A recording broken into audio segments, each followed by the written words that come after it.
Lieutenant Jack Harper stood at the viewing window of the human exploration vessel Starleaper. He adjusted his uniform nervously as the ship drifted toward the massive Vulcan space station.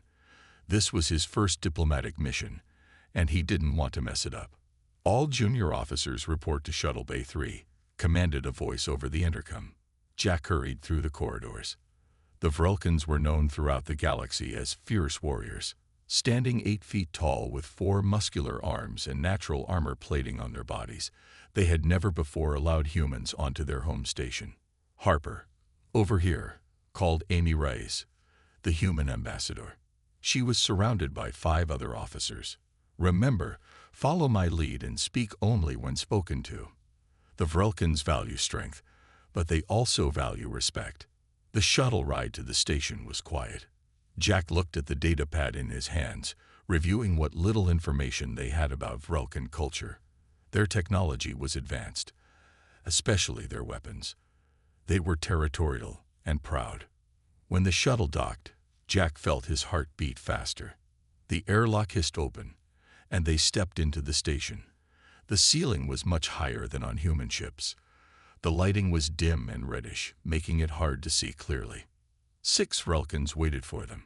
Each stood over 8 feet tall, with dark gray skin that looked like it could stop a knife. Their 4 arms hung at their sides, each hand near a different weapon. Their faces had no noses, just breathing slits, and their eyes were large and yellow. "Welcome to Vulca Station," said the tallest one. The translator in Jack's ear converted the deep, rumbling sounds into English. "I am High Commander Dreth. Follow us to the meeting hall." The halls of the station were wide to accommodate the large aliens. Jack noticed that other Vulcans stopped and stared as they passed. Humans were smaller and clearly weaker.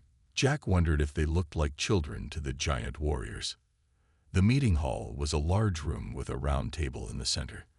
The ceiling was at least 20 feet high. Banners with strange symbols hung on the walls.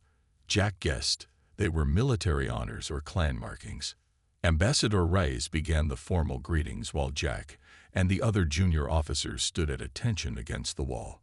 The discussion was about trade routes and defense agreements. Jack tried to look interested but found his mind wandering. A small movement under one of the side tables caught his eye. At first, he thought it was a shadow, but then he saw it again. Something was hiding under there. Without thinking, Jack stepped away from the wall for a better look. Under the table was a small creature. It looked like a mix between a cat and a fox, with soft blue fur and 6 legs. It was curled up, and Jack noticed it was holding one of its front paws at an odd angle. The creature was hurt. Jack looked around. None of the Vulcans or humans were paying attention to him. He moved closer to the table and knelt down. The creature looked up at him with large purple eyes. "Hey there, little guy," Jack whispered. "Are you okay?" The creature made a soft chirping sound. Jack could see now that its paw was bleeding. Without thinking about the consequences, he reached into his pocket and pulled out a small first aid kit that all officers carried.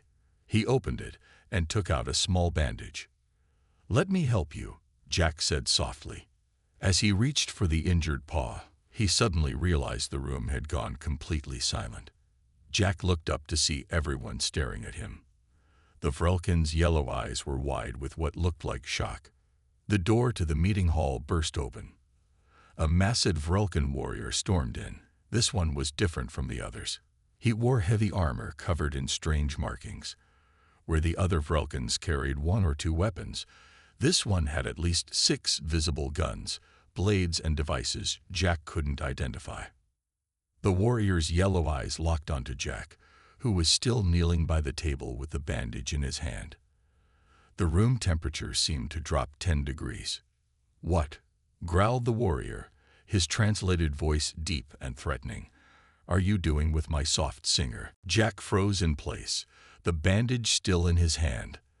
The massive Vulcan warrior moved closer, each step making the floor shake slightly. Up close, Jack could see that one of the warrior's 4 arms was partly mechanical, with glowing blue lines running through it. "I asked you a question, human," the warrior said, his translated voice low and dangerous. Ambassador Reyes stepped forward quickly. "Please forgive my officer. He meant no harm." The warrior ignored her and focused on Jack, who slowly stood up. The small creature under the table made a sad chirping sound. "I saw it was hurt," Jack said, trying to keep his voice steady. "I only wanted to help." The translator in Jack's ear made a strange buzzing noise. High Commander Dreth said something in the Vrelkan language that the translator didn't catch. The warrior with the mechanical arm looked even angrier. "Help? You call stealing my soft singer helping?" The warrior reached down with 2 arms and gently picked up the small creature. It chirped and nuzzled against him. "Humans are known as thieves across 3 star systems. Now you try to steal from Krasthorn himself." Jack shook his head. "No, I wasn't stealing. Its paw is bleeding. See?" He pointed carefully. Krasthorn looked down at his pet. The blue furry creature held out its injured paw. A small cut was visible, with drops of purple blood. High Commander Dreth spoke again. This time the translator worked. "Krasthorn, this seems to be a misunderstanding. The humans claimed they were helping, not stealing." Krasthorn growled. "My translator told me the human said, 'I will take this home with me.' Is this not true?" Now Jack understood. The translators were causing problems. "No, I said, 'Let me help you.'" The translator must have made a mistake. Ambassador Reyes stepped in again. "We apologize for the confusion. Lieutenant Harper has a habit of helping injured creatures. On our world, many humans keep small animals as companions too." Krasthorn studied Jack for a long moment. His yellow eyes narrowed. "You have pet companions?" Jack nodded. "Yes, I had a dog when I was younger. His name was Buddy." The tension in the room changed slightly. Krasthorn seemed less angry but still suspicious. "This is Soft Singer. He has been my companion for 7 cycles. He saved my life during the Battle of Krell Ridge." Jack was surprised. "The pet saved your life?" "Whispertails are not simple animals," Krasthorn said. "They have abilities your kind would not understand." High Commander Dreth cleared his throat. "Perhaps we should continue our diplomatic discussions. Krasthorn, you can take Soft Singer to the medical bay." "I will do that," Krasthorn said. Before he left, he looked at Jack once more. "Human, you have courage to face me, even if you lack sense. Courage is respected among my people." After Krasthorn left, everyone seemed to breathe again. The meeting resumed, but Jack noticed the Vrelkans kept looking at him strangely. 2 hours later, back on the Starleaper, Captain Susan Clark was not happy. "You nearly caused an interspecies incident, Lieutenant," she said, pacing in front of Jack in her office. "Krasthorn is one of their most decorated warriors. He could have killed you where you stood." "I'm sorry, Captain. I just wanted to help the creature." "Because of your actions, the Vrelkans have requested you stay on the ship for the remainder of the mission. Ambassador Reyes thinks they still don't trust your intentions." Jack nodded. "I understand, Captain." "Dismissed, Lieutenant." Jack returned to his small cabin. He looked out the viewport and saw a Vrelkan ship departing from the station. Through the window, he could make out Krasthorn boarding the ship. The warrior was carrying Soft Singer, and Jack noticed the small creature was still limping badly. Something didn't seem right. The injury had looked minor, just a small cut. Why was the creature still having trouble walking? Jack frowned and watched the ship until it disappeared into the darkness of space. Jack couldn't stop thinking about the limping creature. He paced in his small cabin, replaying the scene in his mind. The cut hadn't looked that serious, but Soft Singer could barely walk. A knock on his door interrupted his thoughts. "Come in," Jack called. Kelly Summers, the ship's medic, entered the cabin. She was carrying a small device in her hand. "I heard what happened during the meeting," she said. "Word travels fast on this ship." Jack sat on his bed. "I was just trying to help a hurt animal. Now I'm stuck here while everyone else gets to meet the Vrelkans." Kelly nodded. "That's actually why I came to see you. I was curious about the creature you described. She held up the device, which showed a picture of a blue six-legged animal. Is this what you saw? Yes, that's it. Thorn called it a whispertail. Kelly's face grew serious. I thought so. I've been studying alien biology. These creatures are rare, but there are some reports about them. Did you notice anything strange about its injury? The cut was small, but the creature could barely walk, Jack said. That's what I was afraid of. Kelly sat next to him. Whispertails have a unique biology. They're extremely sensitive to a mineral called silithium. It's common in Vrelkin environments. What does that mean? If that cut was caused by something containing silithium, even a small amount could be poisoning it. Without treatment, it could die within days. Jack stood up. Does Thorn know this? Maybe not. Whispertails aren't from the Vrelkin world. They're from a planet called Mira 6. If Thorn got Soft Singer from somewhere else, he might not know about this weakness. Jack moved to the window, looking out at the stars. We need to tell him. The Vrelkins won't let you back on their station, and Thorn's ship has already left. The captain won't change course just for an alien pet. Jack thought for a moment, then turned to Kelly. I need your help, and I'll need Zach and Lisa too. 30 minutes later, Jack, Kelly, Zach Miller, and Lisa Gardner met in a quiet corner of the ship's lounge. This is crazy, Zach said. He was the best shuttle pilot on the Starleaper. You want to borrow a shuttle, chase down a Vrelkin warrior, and tell him his pet is sick. We could all lose our jobs. Lisa, the communications specialist, nodded. Not to mention Thorn might shoot first and ask questions later. That creature will die if we do nothing, Jack argued. You didn't see how Thorn looked at it. That pet means something to him. Kelly opened her medical kit. I've prepared some treatments that should work on whispertail biology. But we'd need to act fast. The four friends looked at each other. Finally, Zach sighed.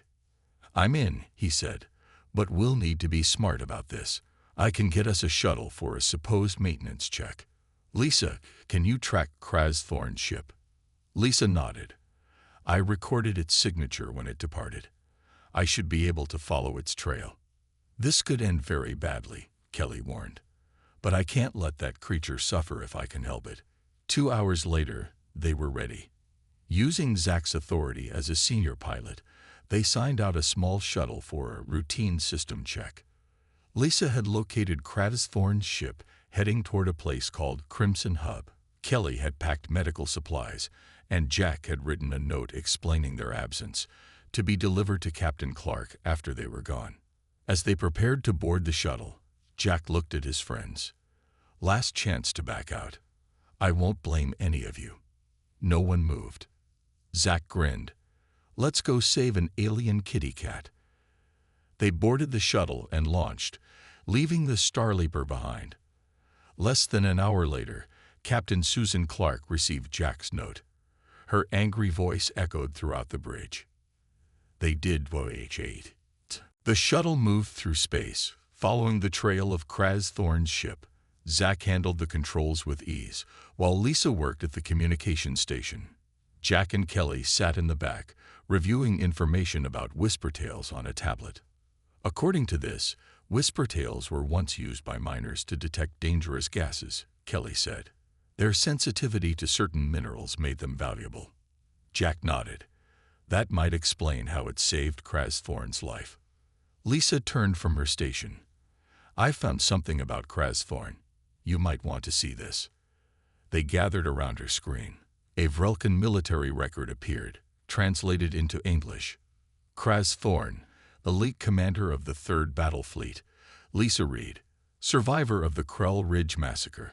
53 confirmed kills in single combat. Known for extreme loyalty and extreme vengeance. Zach whistled. We're chasing after this guy. Maybe we should rethink this plan. Look at this, Kelly pointed to another part of the record. After the Battle of Krell Ridge, Thorn refused all medical treatment until his companion creature was tended to. He lost his left arm as a result, and now uses a cybernetic replacement. Jack felt a mix of fear and determination. He cares that much about Soft Singer. We have to help. I've tracked his ship to the Crimson Hub, Lisa said. It's a space station in neutral territory, not the safest place in the galaxy. What do you mean? Jack asked. It's where mercenaries and bounty hunters gather, Zack explained. No laws, no rules. Perfect place to disappear or to find someone who doesn't want to be found. 6 hours later, they approached the Crimson Hub. The space station looked like a giant red wheel spinning slowly in space. Ships of all sizes were docked along its rim. Bright lights flashed from windows, and laser fire occasionally shot out from what looked like practice ranges. How do we find one Vrelkin in that place? Kelly asked. Lisa adjusted some controls. I can scan for Vrelkin life signs. There aren't many non-humans who stand 8 feet tall. We need to be careful, Jack said. If Kraz Thorn sees us first, he might think we're following him to steal Soft Singer again. Zack guided the shuttle toward a small docking bay. I'll use my maintenance codes to get us a quiet spot. We can use the shuttle's stealth field to mask our approach. They docked without incident. The 4 humans put on civilian clothes to blend in better and left the shuttle. The inside of Crimson Hub was noisy and crowded. Aliens of different species walked the corridors alongside humans. The air smelled of strange foods and mechanical oil. I'm picking up a Vrelkin life sign 2 levels down, Lisa said, looking at a small scanner. They took a lift down to the lower level. This area was darker and less crowded. The few beings they saw gave them suspicious looks. In there, Lisa pointed to a door with strange symbols. They approached carefully. The door was partially open. Through the gap, they could see Kraz Thorn standing with Soft Singer in his arms. The small creature looked worse than before, its blue fur now pale and dull.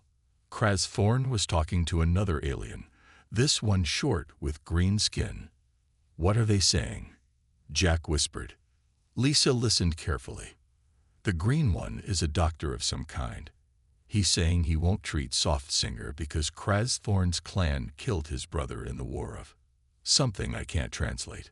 So he's letting the pet die because of a blood feud. Kelly asked, horrified. Vrelkin culture is built on clan loyalty and revenge, Lisa explained. This doctor belongs to a rival clan. Jack watched as Kraz Thorn's mechanical arm tightened into a fist. The warrior looked ready to attack the doctor. We have to do something, Jack said, before Kraz Thorn kills that doctor and gets himself in worse trouble. Are you crazy? Zack grabbed Jack's arm. That's a Vrelkin warrior in there, with weapons. Lots of weapons. Jack pulled away. I didn't come this far to watch Soft Singer die. Before anyone could stop him, he pushed the door open and stepped inside. The room went silent as Jack stepped inside. Kraz Thorn turned with lightning speed, a weapon appearing in one of his 4 hands. The green alien doctor backed away quickly. You, Kraz Thorn growled. The human thief from the meeting. Jack held up his empty hands. I'm not a thief. I came to help Soft Singer. Kraz Thorn's yellow eyes narrowed. How did you find me? Before Jack could answer, Kelly stepped into the room behind him. She looked directly at the sick creature in Kraz Thorn's arms. Your pet is dying from zelithium poisoning, she said firmly. I'm a medic. I can help. The green alien doctor snorted. Do not trust humans, Vrelkin. They are liars and tricksters. Kelly opened her medical bag. Whisper tales come from Mirasix, not Vrelka. Their bodies cannot handle zelithium, which is common in Vrelkin environments. The cut on its paw was probably caused by something containing zelithium. Kraz Thorn looked down at Soft Singer. The creature's breathing was shallow, and its eyes were half closed.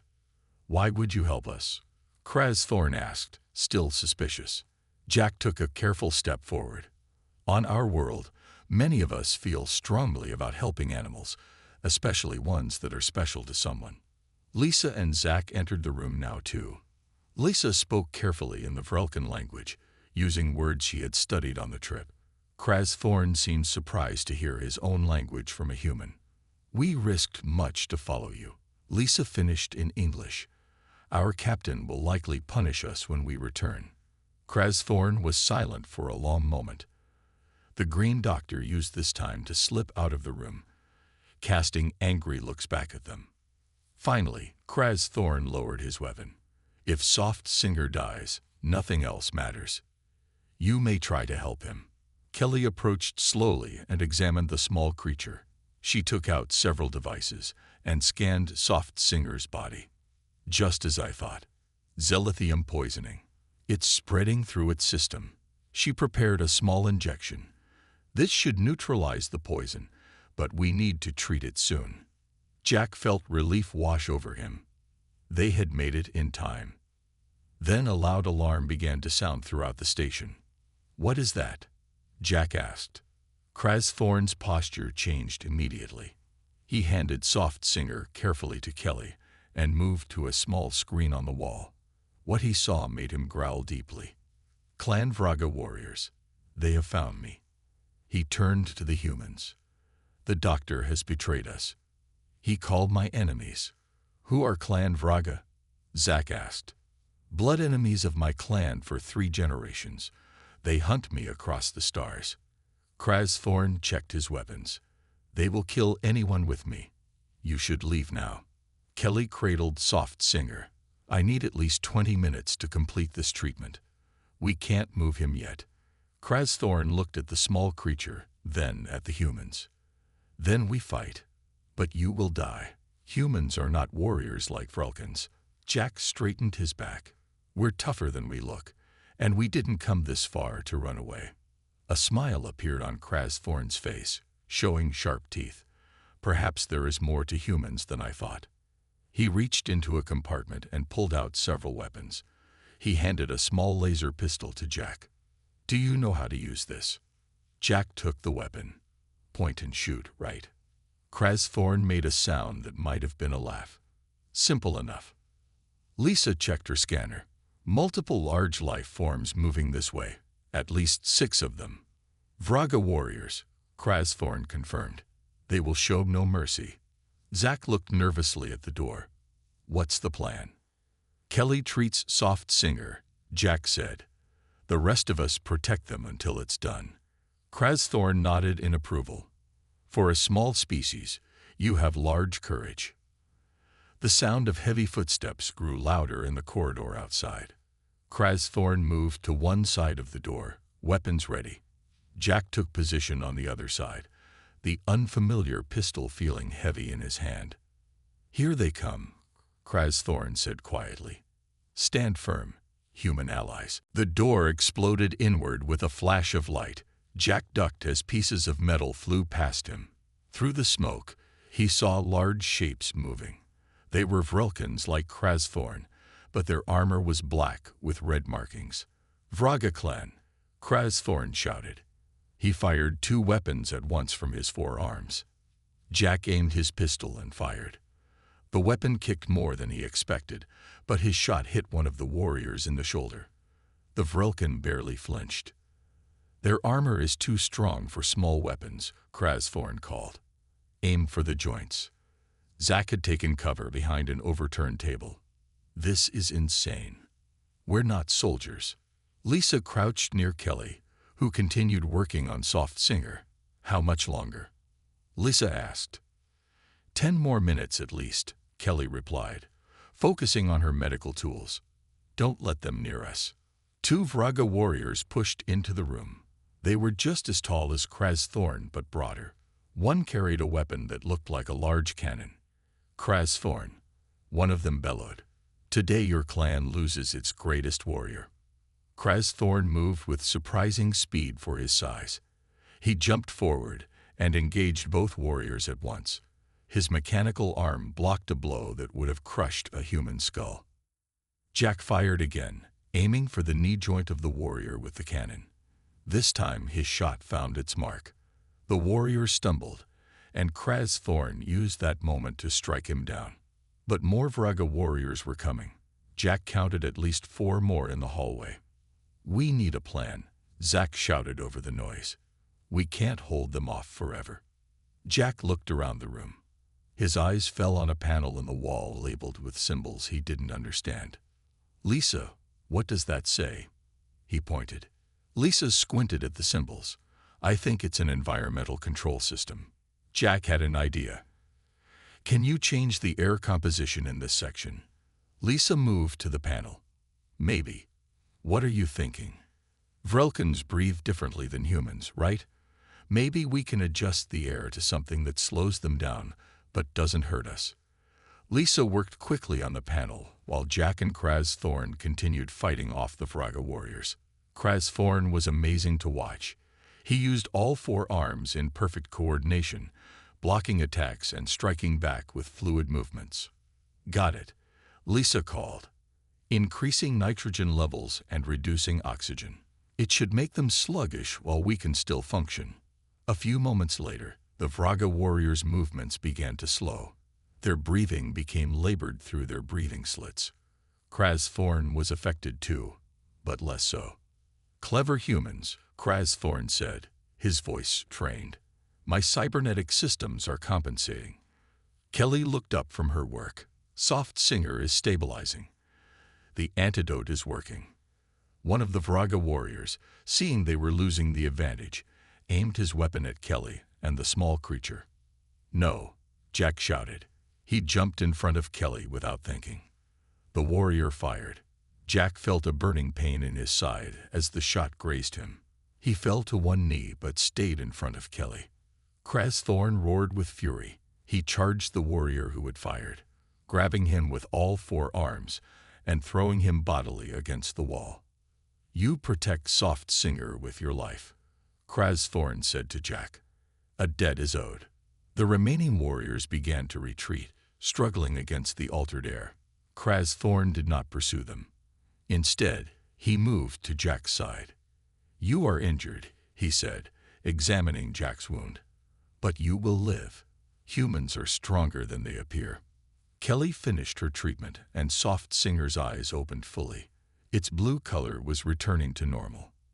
"The little one will recover," Kelly said with a smile.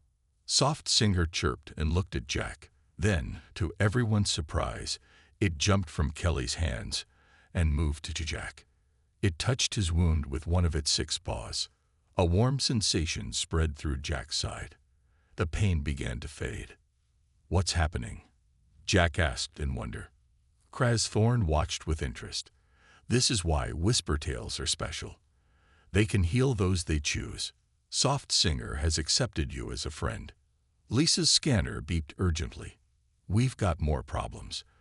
The station security is coming, and I'm picking up a signal from the Starleaper. Captain Clark has tracked us down." Alarms blared throughout the station. Red lights flashed in the corridors. Jack got to his feet, his side still tingling from Soft Singer's healing touch. "We need to get back to our shuttle," Zack said urgently. "If station security catches us, we'll be arrested. If Captain Clark catches us, we'll be court-martialed." Kraz Thorn gathered his weapons. "My ship is in the main docking bay. It will be watched now." Lisa checked her scanner again. "Security forces are blocking the way to our shuttle, and the Starleaper has just docked. Captain Clark is on her way with the security team." "Trapped between 2 enemies," Kraz Thorn said. "A familiar situation." Kelly picked up Soft Singer, who was looking much better now. Its blue fur was bright again, and it moved all 6 legs normally. "We can't fight our way out," Jack said. "Not against both station security and our own people." Kraz Thorn looked at the humans thoughtfully. "You risked everything to save my companion. Now I will help you escape punishment." He moved to a wall panel and pressed several buttons. Part of the wall slid open, revealing a hidden passage. "Emergency escape route. All good warriors know their exits." The humans looked at each other in surprise. "Where does it lead?" Jack asked. "To the lower docking bay. Emergency escape pods are there." Soft Singer chirped and jumped from Kelly's arms to Kraz Thorn's shoulder. The warrior stroked the creature gently. "Let's go," Jack said, making the decision. They entered the narrow passage, Thorn ducking his tall frame to fit. The passage curved downward, leading them deeper into the station. They could hear security forces entering the room they had just left. "Captain Clark is going to kill us," Zack muttered as they hurried along. "She'll have to find us first," Jack replied. After several minutes of walking, they reached another door. Thorn opened it carefully and looked out. "Clear," he said. "The escape pod bay is ahead." They emerged into a dimly lit area with several small pod-shaped vessels. These were basic ships designed for emergency evacuation. "We can use a pod to return to the Starleaper," Lisa suggested. Thorn shook his head. "Your captain will be monitoring all pod launches. You would be caught immediately." Jack's mind raced. "We need a distraction." Kelly looked at her medical bag. "I have some small oxygen canisters, if we modify them to explode." "Too dangerous," Zack said. "We could damage the station's hull." Jack noticed something. "Look at those." He pointed to a rack of small devices on the wall. "Emergency beacons," Lisa said. "They're used to signal for help if the station is damaged." Or, Jack said with a smile, "they could be used to create multiple false signals to confuse sensors." Thorn nodded in approval. "A clever strategy. Like the hunters of Vrelka who use false tracks to confuse prey." They quickly gathered the beacons. Jack and Lisa reprogrammed them to emit signals that would look like multiple shuttle launches. "This should give us enough confusion to get a real pod away," Jack explained. Just then, they heard a familiar voice over the station's communication system. "This is Captain Susan Clark of the Earth vessel Starleaper. I demand to speak with Lieutenant Jack Harper and his companions immediately." "She sounds angry," Zack said nervously. "Time to execute our plan," Jack replied. "Release the beacons." They activated the beacons and sent them through a small maintenance tube that led outside the station. Immediately, they saw on a nearby monitor that the station's sensors were picking up multiple small objects moving away in different directions. "Now," Jack urged. They boarded one of the escape pods. It was cramped with 4 humans and a large Vrelkan warrior, but they managed to fit. Zack took the controls. "I can pilot this, but where are we going? We can't go back to the Starleaper." Thorn looked at Soft Singer, then at the humans who had saved his companion. "I have a place," he said. "A hidden location where we can regroup and plan our next move." The escape pod launched smoothly, one signal among many on the station's confused sensors. "If we survive this," Lisa said, "it's going to make an amazing story." "If," Jack repeated, watching as the Crimson Hub and the Starleaper grew smaller behind them. 2 days later, Jack stood nervously in the Starleaper's main conference room. Captain Susan Clark sat at the head of the table, her face serious. Ambassador Rice was beside her. On the other side of the table sat High Commander Dreth of the Vrelkans. "Lieutenant Harper," Captain Clark said, "do you understand the seriousness of your actions? You stole a shuttle, disobeyed direct orders, and involved 3 other crew members in your unauthorized mission." Jack stood straight. "Yes, Captain. I accept full responsibility. The others were just helping me." "And yet," High Commander Dreth said, "you saved the life of a Whispertail bonded to one of our most honored warriors." The door opened and Thorn entered. He was still armed, but his weapons were secured. Soft Singer rode on his shoulder, looking healthy and alert. Behind him came Kelly, Zack, and Lisa, all looking worried. "Thorn has requested to speak on your behalf," Captain Clark said. "This is most unusual." Thorn stepped forward. He looked even more impressive in the ship's lighting. His mechanical arm gleamed. "Humans," he began, his deep voice filling the room. "Your people are small in size, but not in spirit. When Lieutenant Jack Harper saw my companion was injured, he did not hesitate to help. When he discovered Soft Singer was dying, he risked everything to save him." Soft Singer chirped and jumped down, running across the table to Jack. It nuzzled against his hand. In Vrelkan culture, Kraz Thorn continued, there is no greater honor than to risk your life for another's companion. It shows the deepest respect. High Commander Dreth nodded. This is true. What these humans did was foolish by our standards, but also brave. It has changed our view of your species. Captain Clark looked surprised. Are you saying you're not angry about this incident? On the contrary, High Commander Dreth said, we wish to strengthen our alliance with humans because of it. Kraz Thorn stepped closer to Jack. In our tradition, when someone saves the life of your companion, you owe them a life debt. I offer my service as Vrelkan representative to Earth. Ambassador Reyes gasped. The first Vrelkan ambassador to Earth. This would be historic. Captain Clark looked from the Vrelkans to Jack and his friends. Let me understand this. Instead of causing an interstellar incident, you four have somehow improved human-Vrelkan relations. Kelly spoke up. We just wanted to save a sick animal, Captain. Sometimes, Kraz Thorn said, the smallest acts reveal the true nature of a species. Captain Clark sighed. Well, I can't exactly punish you for improving diplomatic relations, but stealing a shuttle still requires some consequence. If I may, Ambassador Rice suggested, perhaps Lieutenant Harper could serve as liaison to Kraz Thorn when he visits Earth. It would be a fitting assignment. Jack couldn't believe what he was hearing. You want me to work with Kraz Thorn? Soft Singer chirped happily, as if approving the idea. It seems this little one has already decided, Kraz Thorn said with what might have been a smile.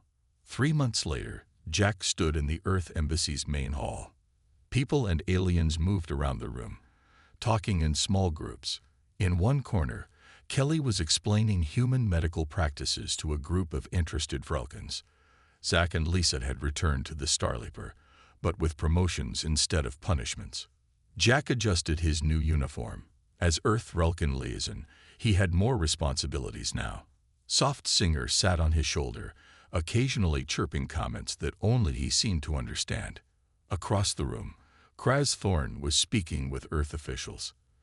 The massive warrior looked strange in diplomatic robes, but his 4 arms were still visibly strong under the fabric. Who would have thought, Jack said to Soft Singer, that helping a hurt pet would change relations between our species? Soft Singer chirped and nuzzled Jack's ear. Lieutenant Harper, called Kraz Thorn. The Earth President wishes to hear the story of how we met. Will you join us? Jack smiled. Of course, Ambassador. He walked across the room, the small blue creature still perched on his shoulder. As he approached, Kraz Thorn placed one of his 4 hands on Jack's shoulder. Among the stars, we have found that the true measure of any species is not their size or their weapons, he said to the gathered officials. It is their heart.